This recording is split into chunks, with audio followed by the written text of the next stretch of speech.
Baik, pemirsa Anda masih menyaksikan Market Opening dan saatnya kita sampaikan Top Fits. Ini adalah hot topics yang ramai diperbincangkan di Instagramnya IDX Channel dan kali ini demi memperbaiki dan meningkatkan daya beli masyarakat, pemerintah mewacanakan untuk memberikan insentif baru bagi pegawai swasta dengan gaji di bawah 5 juta rupiah per bulannya. Menko Perekonomian Erlangga Hartarto menjelaskan bahwa wacana tersebut bisa direalisasikan usai program Kartu Prakerja rampung. Ya, seperti yang bisa Anda saksikan di layar televisi Anda, dan informasi terbaru ini seiring dengan mekanisme insentif prakerja yang menjadi bisa dikatakan populer ya di Instagram IDX Channel dengan beragam komentar seperti yang bisa Anda saksikan di layar televisi Anda. Yang pertama dari Cah Ozan yang menyebutkan bahwa saya kira ini bukan cara yang efektif karena bisa membuat gaduh di masyarakat, apalagi buat mereka yang tidak dapat seperti pekerja serabutan bagaimana. Ini juga ada salah satu yang dipertanyakan. Kemudian dari netizen berikutnya Abdillah bin Nurdin yang menyebutkan ini pemerintah dapat uangnya dari mana ya? Sedikit-sedikit ada bantuan.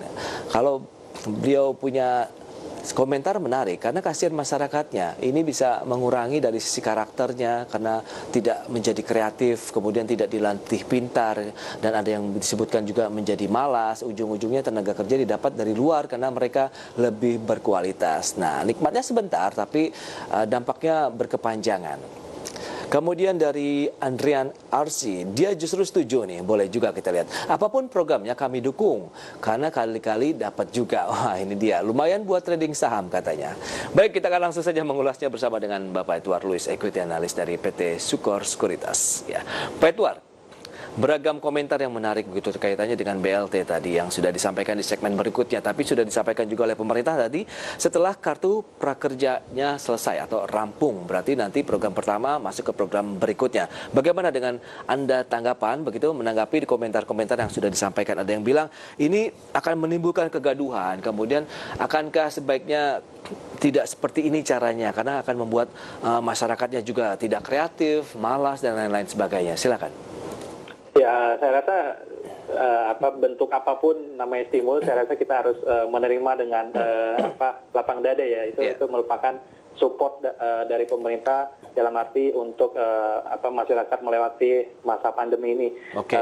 Tapi kalau memang dikatakan masyarakat nantinya menjadi malas atau tidak kreatif, saya rasa ini bukan dana yang akan kita terima seumur hidup. Ini hanya sifatnya hanya untuk sementara karena untuk 4 bulan. Betul. Harusnya cukup positif sih gitu. Ya, paling tidak ini menjadi penyangga begitu untuk meningkatkan konsumsi lagi-lagi rumah tangga yang 50% terhadap PDB sumbangannya. Jadi memang ini seharusnya bisa menggerakkan roda perekonomian di grassroots kemudian masuk ke kelas menengah sehingga roda ekonomi secara keseluruhan bisa bergerak secara perlahan-lahan. Paling tidak di kuartal 3 nanti diharapkan kita tidak tumbuh negatif. Karena kalau masuk ke dalam negatif ya kita sama dengan teman-teman yang lain seperti Amerika Serikat, Korsel, Jepang, Singapura ke zona resesi ekonomi, Pak Edward. Ya benar, kalau memang kuartal ketiga kita mengalami pelemahan ya itu secara teknikal kita masuk ke resesi. Baik, kalau mencermati kondisi seperti ini, tadi ada melihat perbankan masih oke. Nah, perbankan ini big caps kah yang bisa menjadi pilihan atau tidak? Karena kan kalau kita bicara mengenai ada konsumsi yang meningkat di masyarakat, berarti kan ada beberapa sektor yang pasti mengikutinya selain sektor konsumsi yang juga Anda jagokan tadi, Pak Edward. Ya, untuk perbankan memang pilihan utama kita lebih cenderung untuk merekomendasi big bank ya, bank yang besar, bank buku 4, karena kita lihat dari segi likuiditas, dari segi capitalization itu lebih kuat ya untuk menghadapi pandemi ini. Dan untuk spesifik stoknya kita lebih prefer ke Bank Mandiri karena exposure kepada consumer dan juga SME loan ini lebih kecil ketimbang lainnya gitu. Bank Mandiri bisa menjadi pilihan pada saat hari ini. Anda sarankan masuk saja atau buy on weakness? Saya rasa untuk hari ini karena beberapa hari sudah mulai penguatan ya, mungkin kita bisa menunggu ada sedikit retract lagi ke bawah. Untuk saat ini buy on weakness.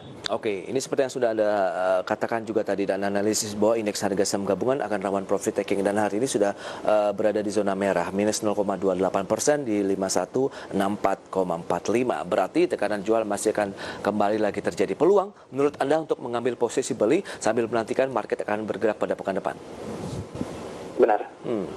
Baik, saham-saham yang Anda rekomendasikan tetap ya dari sektor konsumer tadi?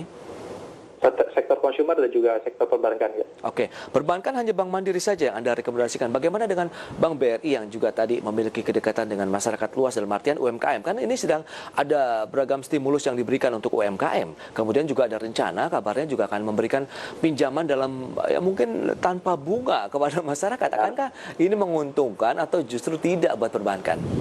Ya, kalau untuk spesifik untuk stimulus itu kita masih belum menerima detailnya ya bagaimana skema stimulus ini. Yeah. Tapi ya balik lagi kalau memang skemanya mirip-mirip seperti KUR, saya rasa tidak ada impact yang cukup signifikan kepada BRI. Tapi balik lagi BRI ini exposure-nya ke mikro dan juga consumer loan ini lumayan signifikan ya. So mungkin untuk jangka pendek mungkin kita bisa hold dulu ya, kita wait and see dulu bagaimana perkembangannya nanti. Adakah sektor lain yang cukup seksi juga, misalnya komoditas, karena kita lihat kemarin harga emas terus mencetak rekor baru, harga minyak pun sebenarnya lagi naik loh. Gimana Pak? Ya, kalau komoditas memang saat ini kita prefer untuk emas, karena harga emas saya rasa tren penguatan ini mungkin masih akan berlanjut untuk jangka menengah ya. Dan mungkin untuk sebagai proxy kita bisa melirik saham-saham seperti Merdeka Copper Gold dan juga United Tractor ya. So, itu dua emiten yang memang benar-benar memiliki exposure ke emasnya sih. Apa saja tadi kalau boleh diulang untuk satu lagi emas selain United Tractors? MDKA. Oh, MDKA. MDKA tapi kan kemarin udah naik kencang juga loh. Terus kena hajar juga tekanan jual. Apakah ini lebih kepada tadi trading jangka pendek begitu sebaiknya? Saya rasa dua emiten ini pergerakannya akan mengikuti pergerakan harga emas sih ke depannya. MDKA kalau kita lihat hari ini masih dalam posisi menguat 3,47%. Nah, itu dia di level 2090. Cukup telat nggak kalau kita masuk lagi? Karena kita lihat chartnya, kalau lihat secara teknikal ya Pak Edward, ini dalam satu bulan terakhir saja naiknya kencang dari level-level 1400-an ke 2020 hari ini. Ya, kalau dibilang telat, saya rasa selama harga emas itu masih berada di level yang di atas $2.000 per ounce, saya rasa penguatan ini masih bisa terus berlanjut sih. Tapi ya balik lagi kita harus cukup berhati-hati ya, karena itu dia. Untuk emiten-emiten emas ini rally-nya sudah cukup signifikan di beberapa minggu terakhir. Iya, apalagi dia juga SIMDKA ini dalam artian gitu sudah masuk jajarannya LQ45 ya. Benar. Nah, berarti kan kalau bicara mengenai LQ45 berarti memang masuk dalam saham-saham yang liquid. Nah, bagaimana dari sisi fundamental untuk MDKA sendiri? Apakah memang itu dari sisi kinerjanya oke, sehingga didukung juga dengan harga komoditasnya yang lagi melonjak, berarti peluang MDKA untuk jangka menengah panjang misalnya pun masih menarik? Ya, kalau untuk fundamental saya rasa MDKA cukup menarik ya, karena saat ini mereka sedang dalam tahap eksplorasi untuk membuka tambang emas baru. Saya rasa kalau memang ini bisa berjalan ke depannya dan dengan harga emas yang cukup tinggi, saya rasa itu bisa mentranslate menjadi kinerja keuangan yang cukup signifikan sih. Oh ya. Baik, sejauh mana pergerakan resisten yang bisa digapai untuk MDKA? Karena kan kita lihat beberapa berita sebelumnya ini juga menerbitkan obligasi ya 1,4 triliun, kemudian juga mendapatkan restu untuk melakukan buyback juga sekitar 2% dari kepemilikan saham publik. Ya, kalau untuk resisten saya rasa agak sulit ditebak ya, karena saat ini yang saya lihat MDKA harganya berada di all time high juga kan. Wow, ya, itu dia makanya. Tapi balik lagi, selama harga emas masih mengalami tren kenaikan, saya rasa ruang untuk improvement ke atas lagi saya rasa masih ada sih. Masih ada? Tidak terlalu khawatir begitu dengan posisi yang tinggi seperti ini, MDK? Ya mungkin yang saya katakan tadi harus lebih berhati-hati. Hati-hati ya. Angka stop loss-nya itu harus dijaga. Itu dia. Stop loss dan mungkin jangan full power kali ya, Pak Edward ya? Iya. MDKA. UT juga jarang direkomendasikan. Lebih kepada karena apa? Bukan ke Antamnya kah? Justru ke United Tractors? Ya, UT itu kan punya tambang emas juga kan. Mereka baru mengakuisisi di akhir 2018 kemarin. Betul. Dan kalau kita lihat di kuartal 1 dan kuartal 2, kontribusi dari emas ini sudah naik lumayan signifikan, dan itu mendorong juga kinerja UT secara keseluruhan ya. Jadi saya rasa kedepannya kalau memang harga emas masih segini, saya rasa dengan coal yang batu baranya masih lemah, saya rasa emas ini bisa sedikit memberikan mengangkat lah kinerja dari UT sih. Betul, kalau kita lihat pergerakan year to date begitu di sepanjang tahun ini memang level-level hari ini pun all time high-nya juga ya untuk UT. Tidak jauh berbeda dengan MDKA. Nah, peluang lagi kalau kita bicara mengenai pergerakan dari UT ini akan kemana?